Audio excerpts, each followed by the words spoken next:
The innkeeper looked out his window. It was night, several hours after sunset. He noticed that the sky was unusually bright, and he rubbed his eyes, concluding it must be a reflection of the candlelight inside. Business was good that evening. As he turned back towards his guests, all milling around in the main room, he wondered if the Romans' new census had brought home all of Bethlehem's native sons. Things were busy, and he had much to do. There was food to arrange, beds to set up, a myriad of questions to answer from guests seeking directions and help, and animals to tend. The guests mingled together, some keeping to themselves, resting after a long day of travel. Others enjoyed the company of others, playing games, telling stories, singing. The pleasant din of voices and clattering first kept the innkeeper from hearing the knock on the door. After a stronger knock, which caused those nearest the door to look up from their conversation, he set down what he was carrying and hurried over to the entrance. He didn't relish doing so. His inn was full, which was a blessing, and he did not enjoy turning people away. First, there was the loss of income, a waste of good business. But second, tired and hungry people don't like being told no. And he had more than once had to rely on neighbors and other guests to prevent violence. The innkeeper opened the door regardless. Facing him was a young couple, a young man and a younger woman. She was pregnant, very pregnant, he noticed. "I'm sorry," the innkeeper turned to them and told them, "there is no room here."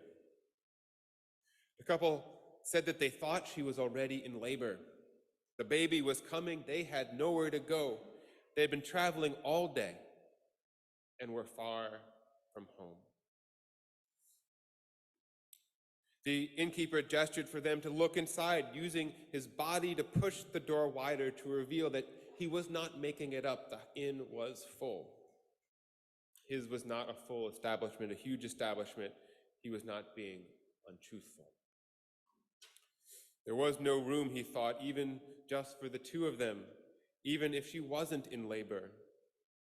And giving birth is messy and loud. It could be complicated and long. He remembered from his own children. Such a scene would disturb his guests, keeping them and him up all night. And what if they needed a healer or a priest if something went wrong? "Please," they begged him, "what will we do?" The innkeeper sighed. There was another option. He wouldn't recommend it because animals are not sanitary and their smell was pungent. But there was room where they were. The donkeys and whatever else was spending the night there wouldn't mind the company. The straw, at least, he knew, was fairly clean. He offered this to the couple. He expected them to balk, but they didn't. They seemed grateful, even relieved. So the innkeeper showed them the way, noticing as they walked that somehow the night seemed even brighter. The light couldn't be from his inn, not from the candles there. It seemed to come from above. Once they arrived, the innkeeper found some extra straw, which he arranged as bedding. The animals, a motley group, took notice of their entrance and seemed to watch them intently, which the innkeeper thought strange. More than once, a goat gently nuzzled up to the woman's belly. She did not protest and laughed as if it tickled. The donkeys seemed to stand there like curious sentinels, waiting for something to happen. The dogs were constantly underfoot, trying to be helpful, it seemed to him. even though in their incitement, they kept scattering the innkeeper's carefully laid straw. When he shooed them off, they happily retreated towards the couple, who patted their heads. In the corner, the innkeeper saw a spare manger, a feeding trough for animals, and thought it might just work for a crib. He put some of the cleanest straw there and covered it with a cloth. Later that night, the baby was born. Now, the innkeeper slept through it all. He had fallen asleep in the room upstairs, exhausted by all his efforts. Soon, depending on the stories you believe, shepherds would descend upon the inn, claiming to have spoken to angels.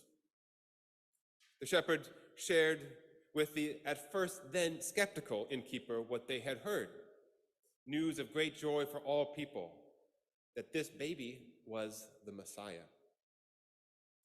Then mysterious men from the east, magi, or maybe even kings, came. They brought tremendous gifts. By then, the innkeeper had given them his best room. By then, they were all his other guests could talk about. And there was still no room in the inn, but this time for a very different reason. I like imagining the Christmas story from the perspective of the innkeeper. They are a character in this story that is rarely mentioned, yet whose part serves as a linchpin to the Christmas story. There is no room in the inn, the couple is told, setting the stage for the quintessential Christmas nativity scene that so many of us know and love. The stable, the manger, the animals, the stars above. Now, to be fully transparent, the Gospels and no other source makes any reference to an innkeeper. But it doesn't make any reference to a stable either, or any animals, or but being outside with the star shining down on the baby Jesus. Historians debate whether there was even an inn, or whether the Greek translation actually means a house that people stayed in, kind of like an Airbnb. There are debates about the historical practices of hospitality in ancient Israel, and whether a manger actually translates to a room rather than a feeding trough. Or maybe it means both those things. It's hard to know. Much of what we consider to be the biblical story of Christmas is actually tradition added throughout the years. The passages we heard from our young readers was from Luke, which is the most comprehensive account of Jesus' birth that we have. It is even sparse on details. But despite all that, despite the uncertainty about where Jesus was born and who his hosts were, we do know something very simple and very important. That despite there being no room in the inn, someone found room for them to stay. The way I remember the story being told is that the innkeepers turned the Holy Family away, turned them away from respectable accommodations and offered them what was essentially second-rate lodgings instead. The stories that I was told as a child viewed this decision harshly, judgmentally, negatively. It presumed that the innkeepers or whoever did so out of some malice, some lack of appreciation for the Holy Family, out of snobbery or judgment of whatever they perceived was going on with them. We are encouraged to ask, how could they not have known who they were? How could they turn away a pregnant woman, a family in need? But it's important to note that the Bible gives us no reason to think the Holy Family was turned away for any other reason than there was simply no space for them. No more rooms. To me, this seems like a practical problem that we, as people in the world, should have empathy for. Assuming nefarious motive makes a superficially more compelling narrative, which I think is why it's often taught that way. This narrative, superficial as it is attractive because it creates this contrast between good and bad, righteous and sinful, from the very start of Jesus' life. But I think it's also profoundly less meaningful than what the gospel is actually intended. What if we saw the innkeeper more like ourselves, rather than some distasteful other?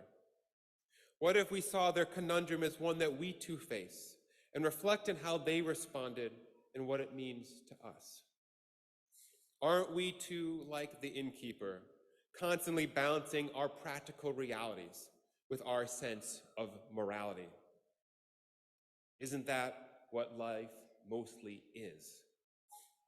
If today the Holy Family or some other family like them showed up at a Best Western or the Waldorf Astoria in Midtown, and there was literally no room, what would we actually expect them to do about that?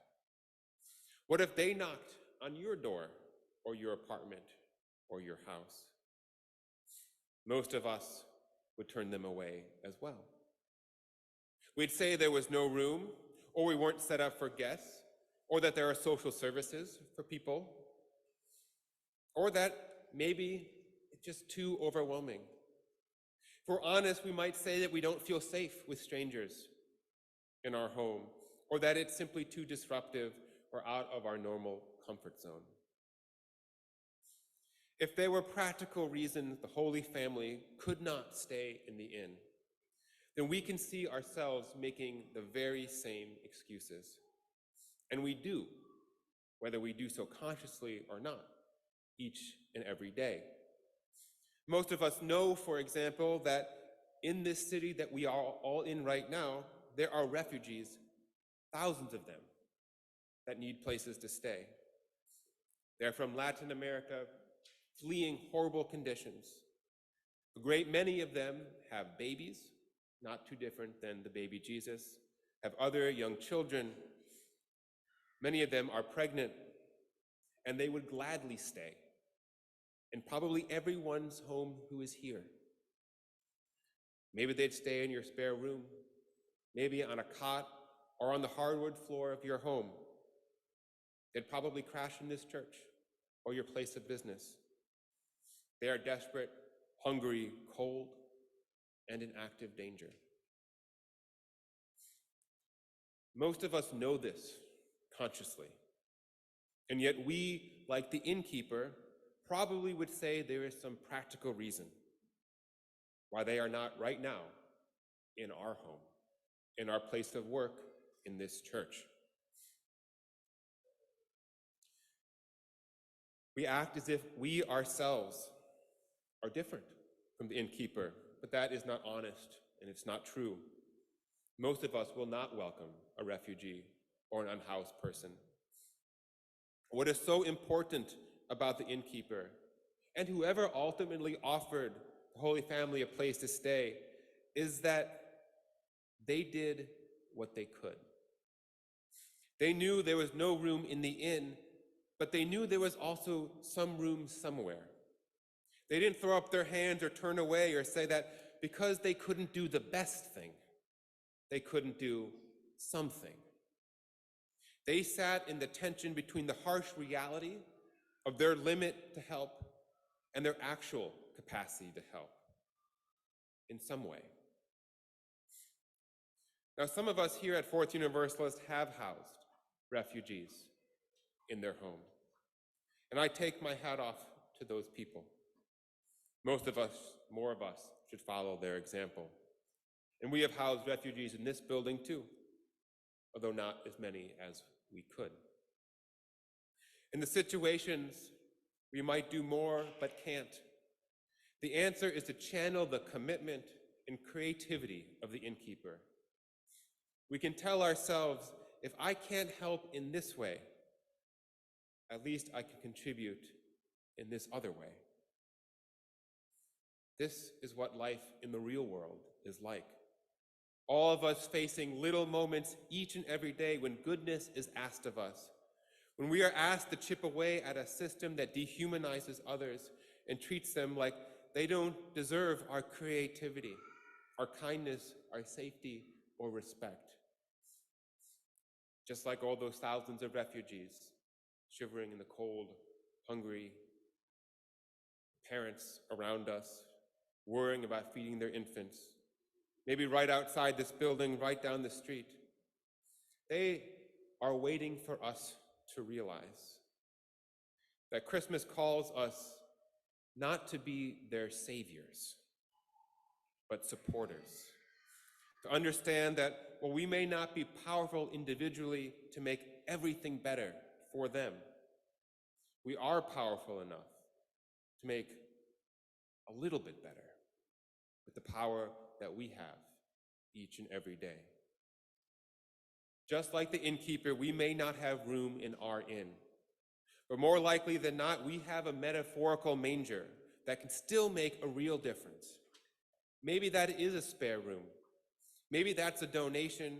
Maybe it's your time and your energy. Maybe it's galvanizing the people at your workplace, because more of us can do more than just one of us. So this Christmas, think about whatever that may be, what you can do with what you have, just like the innkeeper did 2,000 years ago on that sacred, bright, holy night. Let us do likewise. Amen. So I begin this morning by asking the essential Christmas morning question, and it's the same Christmas morning question that many people would be reflecting on this morning in different houses of worship throughout the island. And it's this: what's Christmas about? And why is it important now? We listened to the Christmas stories yesterday on our Christmas Eve service. And now we find ourselves here looking to interpret that story for our lives. And I'd like to offer a few ways we can interpret that. Christmas story could be a refugee story. Jesus was born in a manger because there was no room for his family at the inn. The Christmas story is often seen as one being of joy. It also reflects a powerful narrative about displacement and risk that many refugees experience every day. Despite the danger and the uncertainty ahead, Mary and Joseph chose courage over fear and resilience over despair. And this is the same narrative embodied by every refugee fleeing from war and poverty. As we remember this inspiring story during the holiday season, let us be reminded that our collective responsibility to protect those seeking refuge from violence and persecution.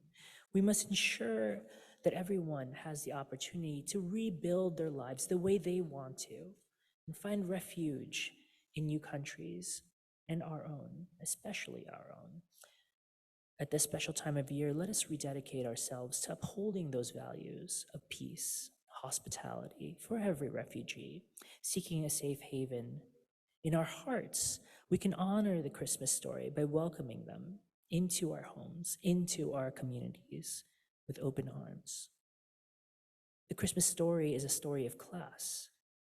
Mary and Joseph belong to an economic class, and they are at the mercy of an empire that depends on a hierarchy, a class stratification, in order to keep the elite on top so that the proletariat of their time can continue to be exploited. The story of the birth of Jesus reflects a narrative about power, especially where it's centralized and where it is absent. How do we as a society treat the elite and the working class? When it comes to the dire straits, does our government lean toward helping millionaires and billionaires of our nation, or does it lean towards the lost, the wandering, those who have been pushed to the margins of our society? The Christmas story is a story of love. The Christmas story highlights the profound love that Mary and Joseph had for each other despite the many difficulties they faced. Their love was strong enough to carry them through life's many ordeals, and the Christmas story demonstrates the human desire to love, to be loved, to care, to be cared for, to share in our collective sorrow and rejoice in the miracle of life. The Christmas story is a story of mercy. It's a reminder of the compassionate acts that so many people show to each other during difficult times. Mercy shown by innkeepers, shepherds, wise men alike. It is a reminder that compassion and empathy are essential virtues in our world, that we should always be mindful of how our actions ripple throughout the pages of history, through our sacred stories that we pass from generation to generation. Mercy isn't just a value, it's how we can move through the world, how we can live our life.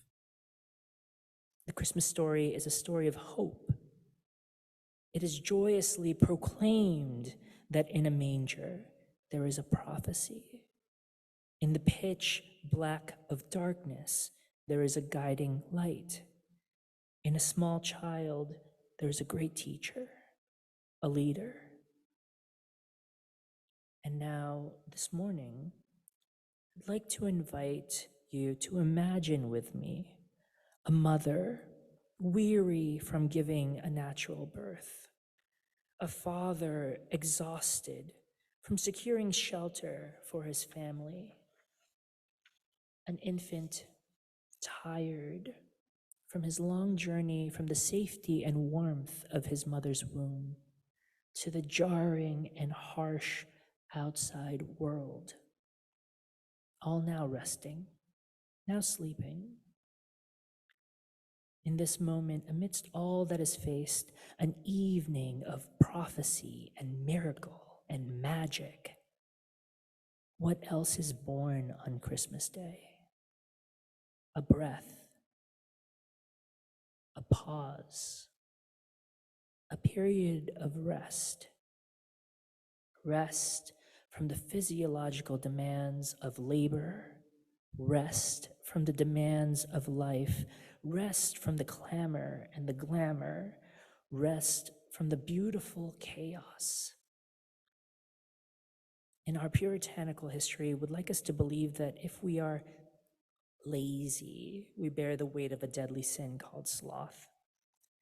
But when we consider that the natural rhythms of activity and sleep occur daily, and that the seeds of our patterns of rest are planted at birth, we can see clearly that it is natural to rest our bodies. Our capitalist society would like us to believe that if we are not producing and overproducing, that we are not valuable, that our worth is tied to how much we can produce. And the Christmas story defies that notion by offering us an alternative perspective with rest and restoration at its core. By resting, we are slowly liberating ourselves from viewing our fellow humans as cogs to a machine, and to reveal them as they truly are, divine, sacred beings in need of rest.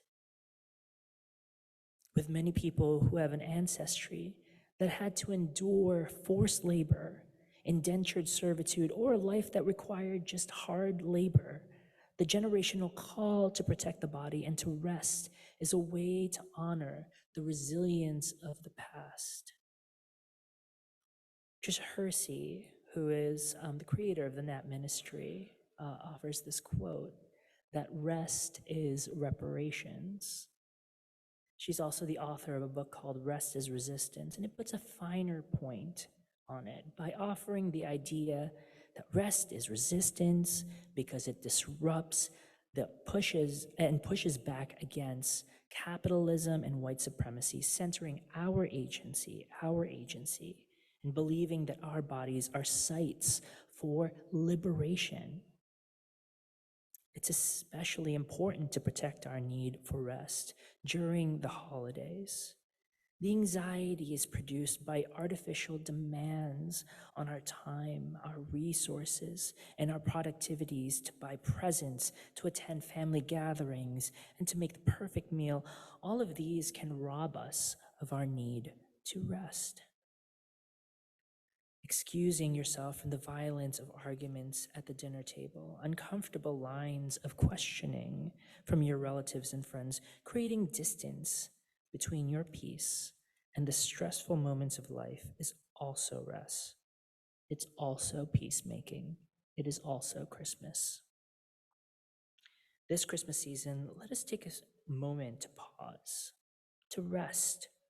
Let us remember that these moments are not meant to be taken for granted or done out of duty, but rather as an act of self-love, of self-care. Justice, mercy, hope, love, care for self, care for others. Every facet of human life, human need, all of the best and the worst of human nature can be reflected through these stories. Every Unitarian Universalist principle, every way of being in the world makes the Christmas story a universal story. It makes it your story. It makes it my story. It's up to us to remember and honor and celebrate the evergreen of its lessons. Amen and blessed be.